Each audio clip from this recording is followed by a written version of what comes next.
Yes, good morning all of you. Good morning, sir. How are you? I'm fine, thank you, and you? I'm also pretty well, Sriman. How's life? It's fantastic. So सुनकर अच्छा लगा, क्या कहेंगे? It sounds good. It sounds good. क्या कहेंगे श्रीमान? It sounds good. It sounds good. So I'm very much thankful to all of you because you have given me a golden opportunity to be over here for practice third. Right? So हमने 2 video पहले निकाल चुके हैं for public. किसके लिए? Public के लिए, सभी लोगों को उसका बेनिफिट मिले, फायदा मिले. राइट? तो YouTube के ऊपर आपका ये होगा कन्वर्सेशन नंबर 3. राइट? बोलिए राइट सर. Let's start. करें स्टार्ट? Shall we start? हाँ, कई बार बोलते हैं शैल वी स्टार्ट और कई बार मैं बोलता हूं आप लोगों को शैल क्या, लेट्स स्टार्ट. क्या बोलता हूं? लेट्स एक दोस्ताना वर्ड है और शैल वी स्टार्ट वो क्या है? That is informal. राइट? तो श्रीमान हम लेते हैं एक एक्शन. कोई चीज को पालना, जैसे डाउट पालना. स्टार्टिंग में सब लोगों के डाउट होता है, यार मैं इंग्लिश सीख पाऊंगा कि नहीं सीख पाऊंगा. राइट? तो डाउट होना वाजिब है क्योंकि संसार में धोखा ज्यादा है. राइट? तो श्रीमान डाउट पालना क्या होता है? बोलिए हैव क्वाम्स. तो सर आपको भी डाउट है क्या हमारे ऊपर? Do you have qualms? भाई साहब बोल नहीं रहे अभी स्टार्टिंग में. बोले डू यू हैव क्वाम्स. मैंने कहा यस आई हैव क्वाम्स. अगर मेरे को कोई डाउट नहीं है तो आई डोंट हैव क्वाम्स. या फिर हम बोलेंगे आई डू नॉट हैव क्वाम्स. मतलब डाउट्स, इसी को थोड़ा एडवांस इंग्लिश में बोलते हैं क्वाम्स. क्या बोलते हैं? बोलिए क्वाम्स. वो क्या था? दूसरों को गाली देना. बोलिए अब्यूज अदर्स. पूछो सर देते हो क्या? तो बैड एक्शन के लिए आप मना करोगे, खुद के लिए मना करेंगे, ही को फंसाएंगे. तो कैसे कहेंगे कि यह काम मैं नहीं करता लेकिन ही करता है?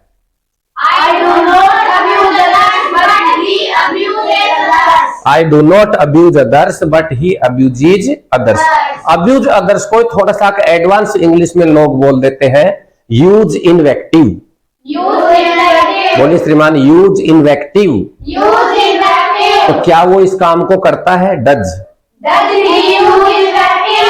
ही यूज इनवेक्टिव. तो हम ही को फंसाएंगे कि ही करता है लेकिन मैं नहीं करता.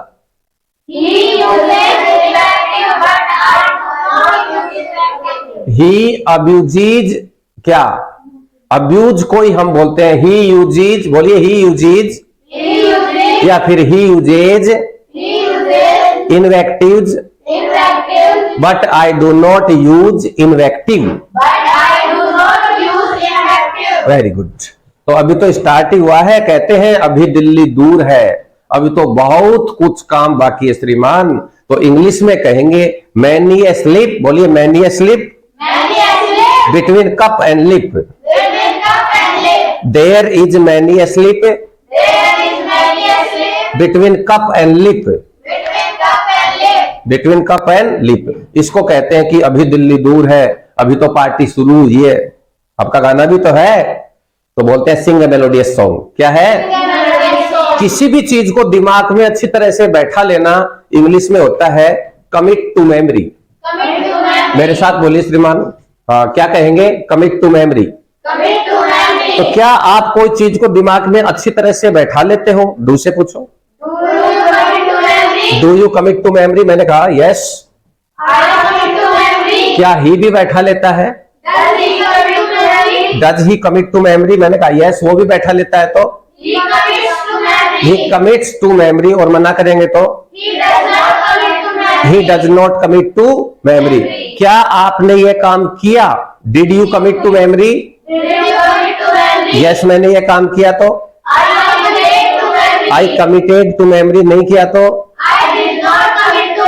आई did not commit to memory. इसी प्रकार से किसी चीज का रहस्य उजागर कर देना. इंग्लिश में क्या बोलते हैं? रहस्य को उजागर कर देना इंग्लिश में होता है स्मेल एरेट. बोलिए स्मेल एरेट. मतलब किसी चीज की भनक लगना. Smell aerate. क्या बोलेंगे? तो क्या आपको ये काम होता है? Do you smell a rat? Do you smell a rat? Yes. I smell a rat. मना करेंगे तो? I do not smell a rat. हाँ, इसमें टाइम लगेगा। आप सोच रहे हो कि इतनी स्पीड से हम नहीं बोल पा रहे हैं, तो किसी भी काम में वक्त लगता है, तो अच्छे कामों में हमेशा वक्त लगता है। कैसे कहेंगे? बोलिए, good things Good things take time. take time. क्या कहेंगे? Good things take time. हाँ, हथेली में सरसों नहीं उगती श्रीमान, इंग्लिश में बोलेंगे क्या? कैसे बोलोगे? इट डजंट, बोलिए it doesn't It doesn't happen overnight, happen overnight. या it does not happen overnight. It does not happen overnight. दूसरों के सुख दुख की चिंता करना होता है एक एक्शन। इस क्लास में मैं आपको नए नए एक्शन ही तो दे रहा हूं, राइट। मैं आपकी वोकेबलरी बिल्ड कर रहा हूं यहाँ पर, राइट। यहाँ पर मैं आपको क्लास नहीं पढ़ा रहा हूं। कभी आप सोचो कि सर हमें तो ये समझ में नहीं आया। क्लास के लिए हमने अलग से सीरीज बना रखी है, वहां बता रखा है मैंने class number, standard number first, class number second, class number third, ऐसे बता रखा है। ये हमारी प्रैक्टिस है, क्योंकि बिना प्रैक्टिस के कोई काम हो नहीं सकता, राइट। तो प्रैक्टिस के लिए हमारे पास में कौन सा एक्शन आया? भनक लगना क्या बताया था? बोले स्मेल अ रैट। और दूसरों के सुख दुख की चिंता करना, कंसीडर अदर्स।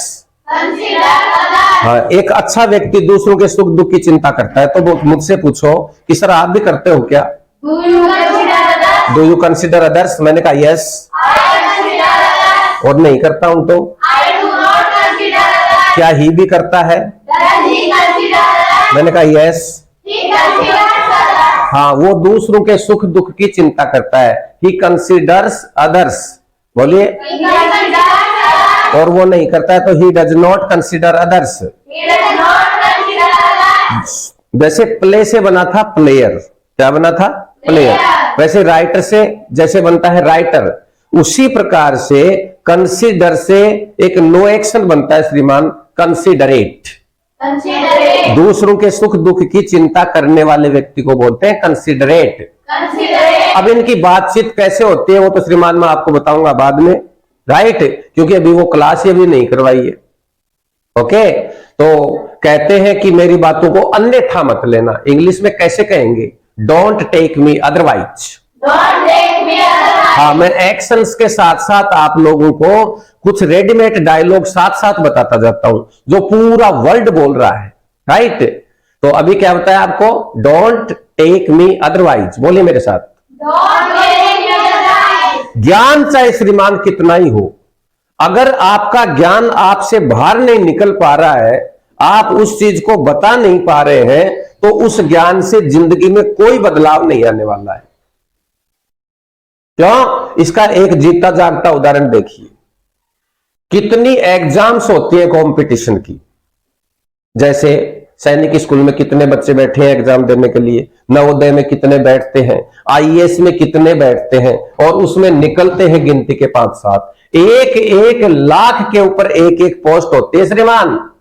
तो अगर आपका नॉलेज बाहर नहीं निकल रहा है तो उस नॉलेज से कोई फर्क नहीं पड़ने वाला। तब इंग्लिश में कहते हैं knowledge makes no difference.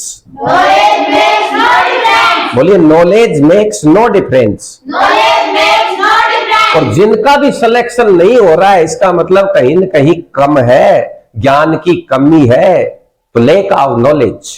Knowledge. कहते हैं कि आधा दिमाग मानव प्राणी के लिए खतरनाक चीज होती है श्रीमान। इंग्लिश में बोलते हैं half knowledge is dangerful thing for human being. मेरे साथ बोलेंगे, half knowledge Half knowledge is dangerful thing is dangerous thing for human being. for human हाँ, being. तो या तो किसी काम में लगना नहीं चाहिए, और जब लग ही गए तो उसको जी जान से करना चाहिए श्रीमान, राइट।